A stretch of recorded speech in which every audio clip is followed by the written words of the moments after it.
purpose of renovating the reuse of the old science, the formal science museum, to connect that with the overall cultural pieces of Walnut Hills. So I'll bring it to my little poster over here. I should stand here. Like in connect to the economic developments and the revitalize of the communities, and especially in the south quadrant of the Walnut Hills, which is this south area. So this project is to encourage the concept of artists, live-work environment, space of housing, studio, gallery space, and housing developments, and encourage to cultivate and developments of small art-related industry, which in this area is, my goals is to create a campus-like environment and establish a positive and creative presence in the communities, and to connect the work of artists, since there's abundant numbers of artists in the communities, as well as the historic cultures that's Walnut Hills holds, and also to create a place for artists for the community to share their work and their ideas, and to celebrate again the history of the community and its cultures.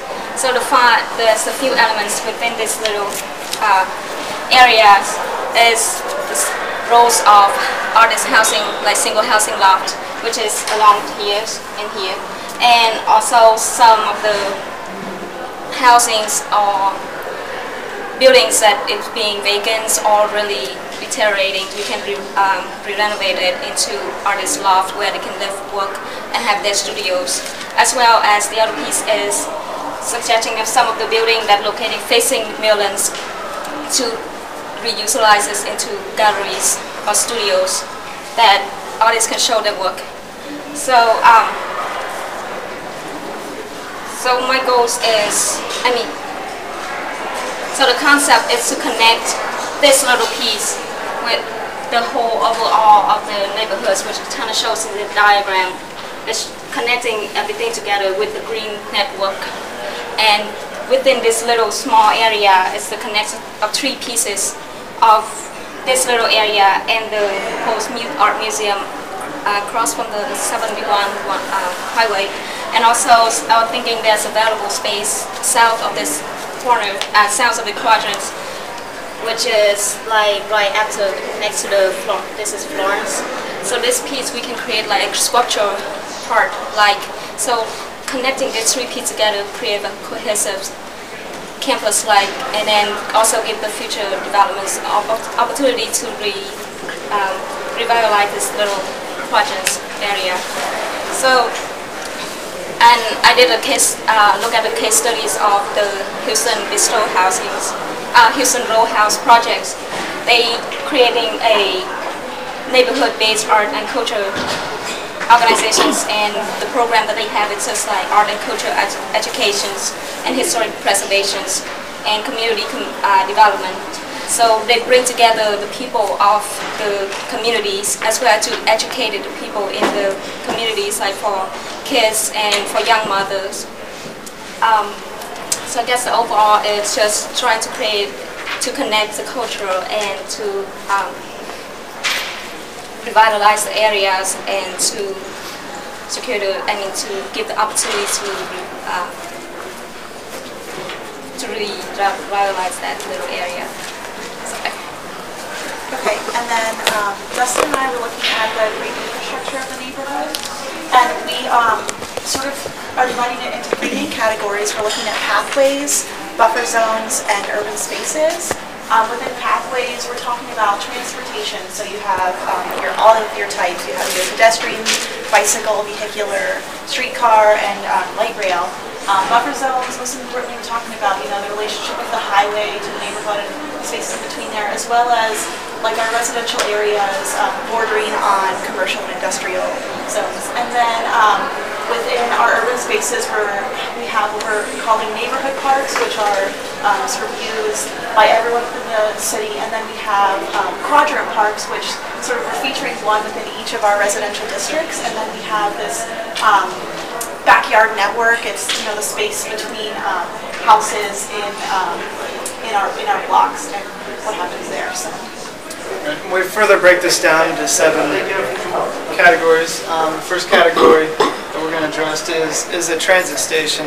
This continues with the Framwork plan, builds off of the chosen S2A upgrade to the interstate system.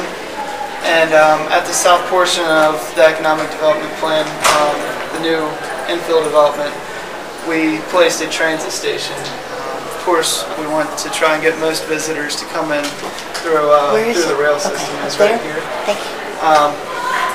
And what this is doing is linking MLK, which is driving lanes, and of course we would enhance bike lanes there.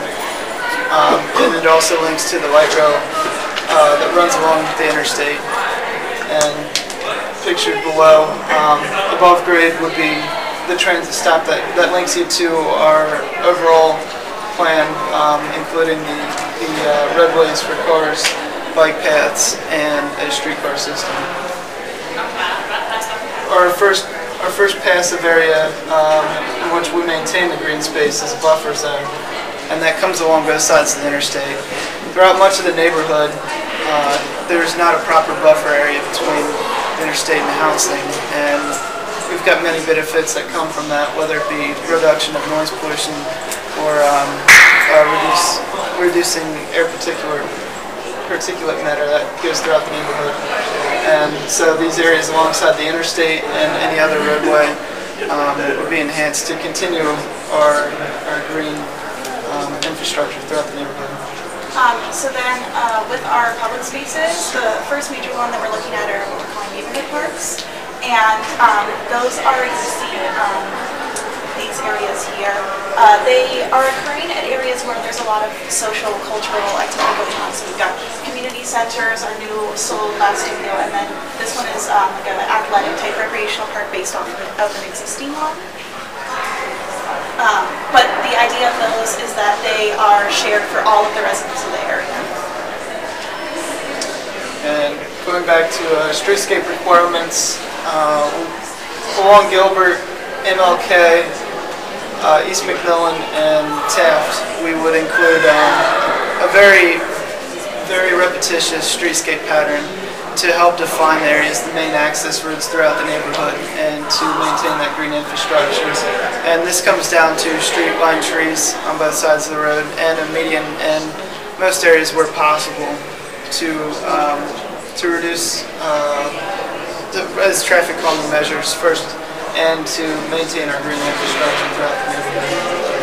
That also comes with ensuring bike lanes on each side of the road and making it a more bikeable community in general throughout the city.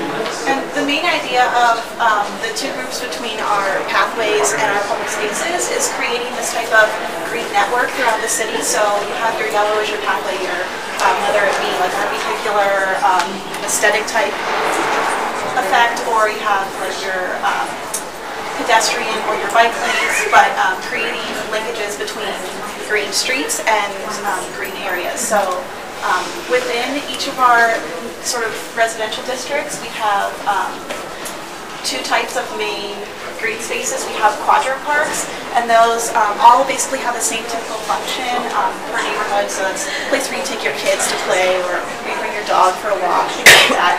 And then more closely than that, we have our semi-public, private type space in our backyard networks. And those are more utilitarian, I think. They're about stormwater collection areas, how we use green to create privacy and also an aesthetic experience for homeowners. And I think that the main idea with investment in our green infrastructure is that it has the definite potential to achieve the triple bottom line sustainability that we're looking for. The investment obviously creates the social aspect by giving like the aesthetic, like the beautiful look of the city. It has environmental aspects like noise pollution, stormwater management, all of those things, and it has economic aspects where we're talking about it has the potential to incentivize future developments like commercial regional centers through the transportation, and also like eco industry coming into the city.